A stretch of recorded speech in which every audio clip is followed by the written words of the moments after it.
पाकिस्तान बनाम बांग्लादेश पहले टेस्ट का पहला दिन और पाकिस्तान शुरू से ही मुश्किलात का शिकार, क्योंकि पाकिस्तान के पास ऐसा कोई तेज गेंदबाज है ही नहीं जो सामने धड़ल्ले से आए, सामने वाली टीम पर दबाव डाले। और जब इतने माठे तेज गेंदबाज जो कि मीडियम पेसर लगे वो आपकी टीम में होंगे तो फिर शुरू से ही आप सामने वाली टीम पर प्रेशर नहीं डाल पाएंगे, जिसके चलते पाकिस्तान शुरू से ही थोड़ी दिक्कतों का शिकार, थोड़ी मुश्किलात का शिकार, उस पर बात करेंगे। लेकिन उससे पहले एक स्टोरी आपके सामने रखूंगा बाबर आजम की, कि बाबर आजम इंजर्ड हो जाते हैं। स्टोरी से पहले भी आपके सामने एक सवाल रखूंगा कि अगर बाबर आजम इंजर्ड थे, जख्मी थे, उनके घुटने में तकलीफ थी, तो शान मसूद ने कल मैच से पहले एक बड़ी प्रेस कॉन्फ्रेंस की, उसमें इसका जिक्र क्यों नहीं किया? उस पर तो प्रेस कॉन्फ्रेंस में तो बाबर आजम के बारे में उनसे सवाल किया गया, तो वहां पर उन्होंने कहा कि बाबर आजम हमारा वर्ल्ड क्लास प्लेयर है, फॉर्म में वापस आ गए, अच्छा खेल रहे हैं, पाकिस्तान क्रिकेट के लिए अच्छा है। इस बारे में क्यों बात नहीं की कि बाबर आजम जो है वो इंजर्ड हैं, और अगर बाबर आजम इंजर्ड उसके बाद हुए हैं तो कहां हुए हैं? उसके बाद तो आपका प्रैक्टिस सेशन हुआ ही नहीं। प्रैक्टिस सेशन तो आपका परसों था, कल आपका प्रैक्टिस सेशन जो था वो ऑप्शनल था, यानी मर्जी का था, करें ना करें। तो फिर कहां इंजर्ड हुए वो बता दीजिएगा। और ये एक चीज है कि बाबर आजम अगर इंजर्ड हो जाते तो पाकिस्तान के लिए मुश्किलात हैं। वो इसलिए मुश्किलात हैं क्योंकि Babar Azam is a world class batter, और 2027 वर्ल्ड कप तक अगर आप बाबर आजम के साथ स्टिक रहते हैं, बाबर आजम के साथ जुड़े रहते हैं, तो फिर उनको हर एक मुकाबला खिलाना पड़ेगा, चाहे वो टेस्ट हो या फिर वनडे हो। T20 में शायद आप सोचे जरूर, वो एक अलग डिबेट, लेकिन 27 तक आपको दोनों फॉर्मेट्स बाबर आजम को खिलाने पड़ेंगे। और उसी के चलते बाबर आजम वापस उस टच में आएगा जिसके जरिए या जिसके लिए उनको किंग कहा जाता है, क्योंकि बहुत परफॉर्म किया पिछले 7-8 सालों में पाकिस्तान के लिए। और यहां पर पाकिस्तान को सबसे ज्यादा बाबर आजम की जरूरत है कि सामने आए और परफॉर्म करे, क्योंकि सीनियर खिलाड़ी का परफॉर्म करना बहुत जरूरी है। और घुटने की इंजरी जो होती है वो अमूमन उतने जल्दी ठीक होती नहीं है। आई रियली होप कि बाबर आजम वापस कम बैक करेंगे।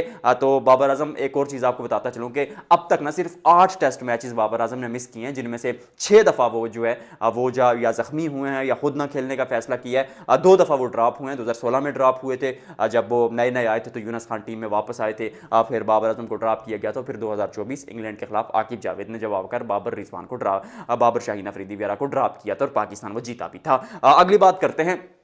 पाकिस्तान थोड़ी सी दिक्कतों का शिकार पहले टेस्ट मुकाबले के पहले दिन, और उसकी सबसे बड़ी वजह यह है कि आपके पास एक्सप्रेस पेस नहीं है। आपके पास कोई ऐसा तेज गेंदबाज है ही नहीं जो आए सामने वाली टीम पर दबाव डाले। वो फड़क नहीं है, वो आग नहीं है, वो अग्रेशन नहीं है जो शोएब अख्तर, वसीम अकरम, बुकार यूनुस वगैरह में था।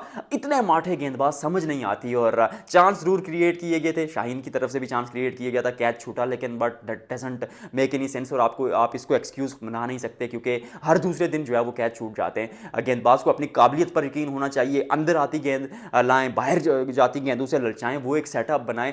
ऐसा लगता है थोड़ी पेशेंस की भी कमी है, जल्दी विकेट लेने के चक्कर में वो कंप्लीटली आप बैटर के लिए वो पूरा जो है वो प्लान सेट नहीं कर पाते। हालांकि जो बड़े गेंदबाज होते हैं वो 1 या 2 ओवर लगातार आएंगे, गेंद इनसाइड आउट करेंगे, अंदर की तरफ गेंद आएगी, अंदर की तरफ गेंद आएगी, फिर अचानक एक गेंद बाहर निकालेंगे। या फिर कई गेंदबाज ऐसे करते हैं कि वो राइट आर्म होते हैं या लेफ्ट आर्म, वो तो एक अलग डिबेट है, लेकिन अराउंड द विकेट आते हैं, बाहर लेकर जाते हैं गेंदें। ऐसा अमूमन ऐसा होता है कि पूरे स्पेल में शायद 2-3 ओवर्स आप बाहर जाती गेंदों से बल्लेबाज को टीज करे, उसका माइंड वहां पर सेटअप करे, और अचानक अंदर की जानिब गेंद लाए तो आपको विकेट मिले। लेकिन ऐसी पेशेंस नजर नहीं आ रही। जल्दी कोशिश की जा रही है, स्लोअर वन जल्दी आ रही हैं, सीम और स्विंग जो है वो जल्दी लाने की कोशिश की जा रही है कि भाई बाहर जाती गेंद तो अगली अंदर लेकर आए, तो बल्लेबाज बहुत तेज है, वो इसके लिए तैयार रहते हैं। तो मुझे, मतलब I am not a technical coach, लेकिन जो चीजें मैंने क्रिकेट देख कर सीखी हैं, being a first sports journalist of Kashmir region, मुझे ऐसा लगता है। आपको क्या लगता है?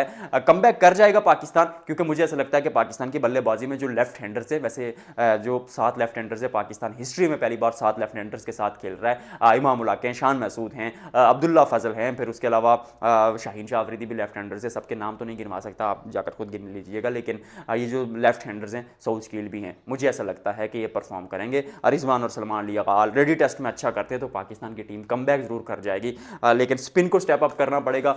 स्पिन में आपके सबसे बड़े हथियार आपने नुमान अली को खिलाया है, तो आई रियली होप कि वो परफॉर्म करेंगे, क्योंकि इस पिच पर अगर तेज गेंदबाज परफॉर्म नहीं कर पा रहे तो कहां कर रहे हैं यार। आई मीन पहले घंटे में मुझे पर्सनली, अगर मुझसे आप पहले दिन की वो निचोड़ पूछे या तज्जिया पूछे, तो मैं ये कहूंगा कि पाकिस्तान ट्रिक मिस कर गया। शुरू पर गेंद बहुत सीम हो रही थी, बहुत मुश्किल सवाल पूछ रही थी, आपने कम विकेटें ली, 2 विकेटों से काम चलने वाला नहीं था, वहां पर आपको 4 से 5 विकेटें लेनी चाहिए थी, तभी आपको उस मुकाबले में पकड़ बनाते। हालांकि अभी भी बहुत कुछ होना बाकी है। At the time of recording जो चीजें हुई हैं, सबसे पहले क्योंकि मैं आपको बताता हूं, तो मैंने सोचा सबसे पहले मैं बनाऊं, बाकी लोग तो शाम को बनाएंगे, अपन लोग दिन को ही बना देते हैं, शाम को भी वैसे बनाएंगे। वीडियो को लाइक और शेयर कीजिएगा। मिलते हैं आपसे अगले व्लॉग में। तो निचोड़ ये है कि निचोड़ तो बताया ही नहीं, टाटा बाय बाय कर दिया। निचोड़ ये है कि पाकिस्तान जो है वो शुरू पर फ़ायदा नहीं उठा सका, और अब इस वक्त जब मैं मैच देख रहा हूँ तो पिच थोड़ी सी बल्लेबाजी के लिए आसान लग रही है।